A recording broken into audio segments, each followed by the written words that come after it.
보혈의 능력. 율법을 따라 거의 모든 물건이 피로써 정결하게 되나니 피 흘림이 없은즉 사함이 없느니라.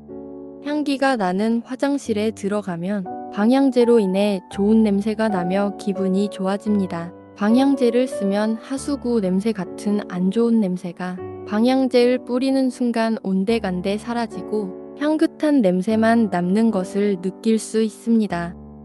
우리는 아담 이후로 모두가 죄를 가진 존재이고 죄의 우물이 섞인 존재들입니다. 오직 예수님께서 이 땅에 오셔서 죽으시고 피 흘린 보혈을 통해서 그 모든 우물들을 제거하고 구원하셨습니다.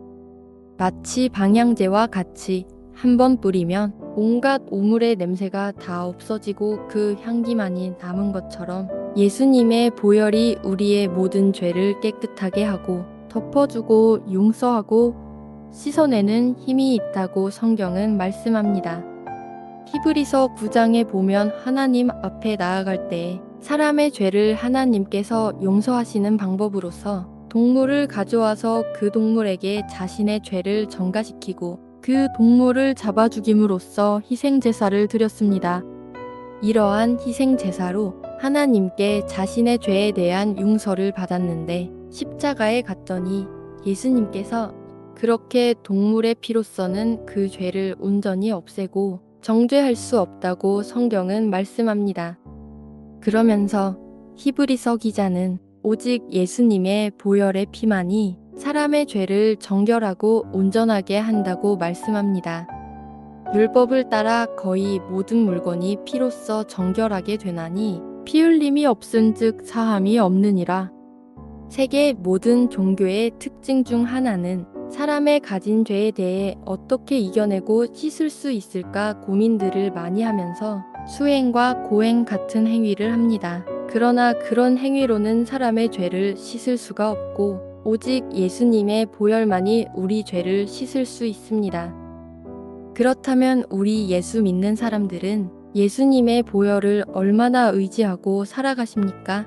오늘날 많은 크리스천들이 예수의 보혈을 의지하는 것은 예수님을 믿고 내가 구원받아 천국으로 가는 도구로만 생각합니다. 무엇이든지 밖에서 사람에게로 들어가는 것은 능히 사람을 더럽게 하지 못하되 사람 안에서 나오는 것이 사람을 더럽게 하는 것이니라 하시고 속에서 곧 사람의 마음에서 나오는 것은 악한 생각 곧 음란과 도둑질과 살인과 간음과 탐욕과 악독과 속임과 음탕과 질투와 비방과 교만과 우매함이니 이 모든 악한 것이 다 속에서 나와서 사람을 더럽게 하느니라. 예수님께서 우리 마음 안에서 나오는 많은 나쁜 생각들인 음란과 도적과 시기와 질투와 미움 같은 것들이 우리 안에서 올라온다고 합니다. 우리는 아담 이후로 죄성을 가지고 태어나서 우리가 가만히 있으면 죄를 안 지을 것 같지만 우리 안에 있는 죄의 생각들이 끊임없이 올라와서 죄를 짓게 된다는 것입니다. 시편 1편 1절을 보면 복 있는 사람은 시작하지만 우리 내면은 점점 구체화되면서 죄의 자리로 옮겨가는 내용을 말합니다. 그렇다면 그 죄를 어떻게 씻어야 할까요? 우리는 날마다 죄성이 끊임없이 올라오기 때문에 날마다 보혈을 의지하여 씻어야만 합니다. 우리가 매일매일 전쟁터 같은 삶 속에서 세상의 일을 하거나 교회 안에서 지내다 보면 사람들과의 관계로 내면에서 끊임없이 죄성이 올라오는 것을 경험합니다. 설령 내면의 죄를 지금 짓지 않고 있는 상황이라 할지라도 외부적으로 마귀의 영적인 공격을 통해서도 죄성이 발동될 때가 많이 있습니다.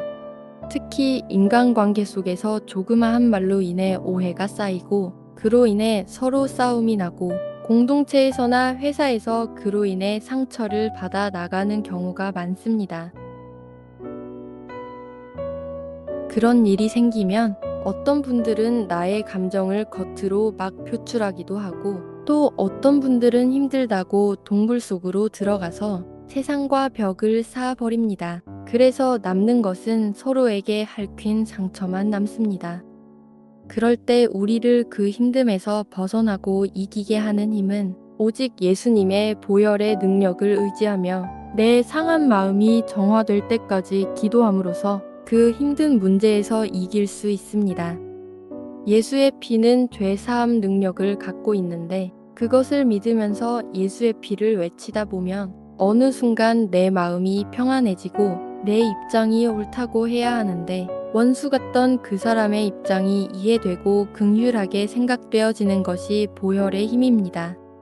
우리가 보혈을 의지하며 기도할 때 예배를 의지하면 아가야 합니다. 기도하기 전에 선임되어야 할 것은 예수의 보혈로 나의 죄를 씻고 우리의 죄를 씻는 보혈의 기도가 필요합니다.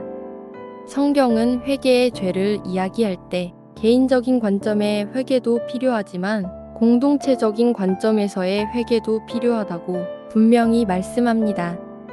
자신의 잘못을 지적하였을 때 내가 여호와께 죄를 범하였다고 고백하는 다윗의 고백처럼 나의 죄를 고백함으로 나의 죄를 보혈로 덮어달라는 용서받는 기도를 하시고 우리 공동체의 죄를 덮어 용서받는 보혈의 기도를 할 때 예수님의 보혈로 사함받고 이 예배드리는 공동체가 하나님 앞에 모두 다 온전히 설 수 있도록 중보기도 하시는 성도님이 되시기를 예수님의 이름으로 기도드립니다.